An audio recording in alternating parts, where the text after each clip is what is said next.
অন্ধকার থেকে আলোয় ফেরার গল্প, যেখানে পটুয়াখালীর মাঠে ফুটে উঠেছে সূর্যের হাসি। ধানের জমি পেরিয়ে মুগ ডালের ছায়া সরিয়ে এখন সেখানে ছড়িয়ে পড়ছে হাজারো সূর্যমুখী রোদ ঝলমলে স্বপ্ন। শুধু ফুল নয়, এই হলুদ বাগান এখন বদলে দিচ্ছে কৃষকদের ভাগ্য, পরিবারে আনছে আয়, আর দেশের জন্য তৈরি করছে নিরাপদ ভোজ্য তেলের সম্ভাবনা। একসময় যারা শুধুই জীবিকার তাগিদে চাষ করতেন, এখন তারা খুঁজে পেয়েছেন নতুন সম্ভাবনা, নতুন লাভের পথ। 30% বইতে চাষ করছি। হ্যাঁ, খুব ভালো হয়েছে। আশা করি যেন খাইয়া অনেক উপরবে, তাই বাজারে বিক্রি করতে পারবো। পটুয়াখালীর মাঠ জুড়ে এখন এক অনন্য দৃশ্যপট। যেদিকে চোখ যায় সেদিকেই হাসছে সূর্যমুখী ফুল। ফলন ভালো হওয়ায় কৃষকদের মুখে ফুটেছে তৃপ্তির হাসি।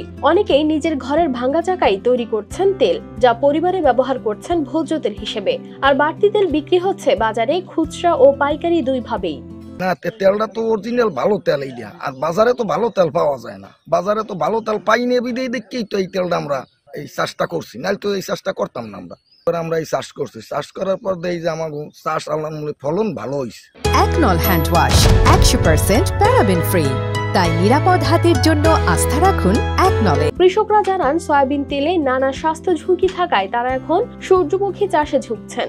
ফলন ভালো হওয়ায় তারা নিজের সংসার চালানোর পাশাপাশি বাণিজ্যিকভাবে বিক্রির সুযোগও পাচ্ছেন। আমাদের ভালো ফলন হয়েছে ইনশাল্লাহ। আমাদের যে তেল বাজার থেকে কিনি, আমি মনে করি যে আমার যে ফল হয়েছে ইনশাল্লাহ কিনতে হবে না বাজারের তেল।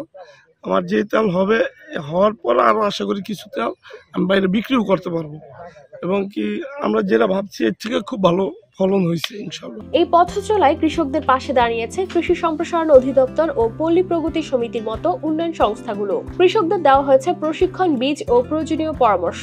এবছর পটুয়াখালীর মাঠের অবস্থা খুবই ভালো। ইতিমধ্যে অধিকাংশ সূর্যমুখী কৃষকরা কর্তন করে ফেলেছেন। বাকি 15 দিনের মধ্যে ইনশাল্লাহ সমস্ত সূর্যমুখী কর্তন হবে। আমরা আশা করতেছি হেক্টর প্রতি 2 টন করে গড়ে ফলন হবে, এবং কৃষকদের মধ্যে একটা ব্যাপক সাড়া সূর্যমুখী আবাদে।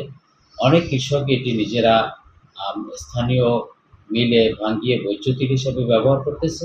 আবার 2-4 জন উদ্যোক্তা কৃষক তারা বেশি করে সূর্যমুখীর বীজ ভেঙে তারা দেশের বিভিন্ন জায়গাতে এটি ভোজ্য তেল হিসেবে সরবরাহ করছে। তবে এই সাফল্যের মাঝেও রয়ে গেছে কিছু চ্যালেঞ্জ। অনেক কৃষকই এখনো জানেন না কিভাবে পেশাদারভাবে তেল প্রক্রিয়াজাত করা যায় বা কোথায় বাজারজাত করতে হবে। তাই মাঠ পর্যায়ে বিশেষ করে চাষ, মাড়াই, সংরক্ষণ ও বিক্রয়ের জন্য প্রতিটি ধাপে প্রশিক্ষণ প্রয়োজন। বর্তমানে দেখবেন যে বাজারে সয়াবিন তেলের কিন্তু খুব একটা সংকট গেছে। তো এই সংকট উত্তরণের জন্য টাকা থাকলেও কিন্তু তারা ভোজ্য তেল ক্রয় করতে পারে না। তো এই তেলের চাহিদা পূরণের জন্য আমরা অনেকটা এই সূর্যমুখী চাষের প্রতি তাদেরকে উদ্বুদ্ধ করছি। RMTP প্রকল্প পটুয়াখালী সদর উপজেলায় 200 কৃষকের মাঝে আমরা ট্রেনিং এর ব্যবস্থা করেছি, এবং তাদেরকে সূর্যমুখী হাইসান 33 বীজ এবং জৈব সার এবং ধনিয়ার বীজ এবং সেচের ব্যবস্থা করা হয়েছে।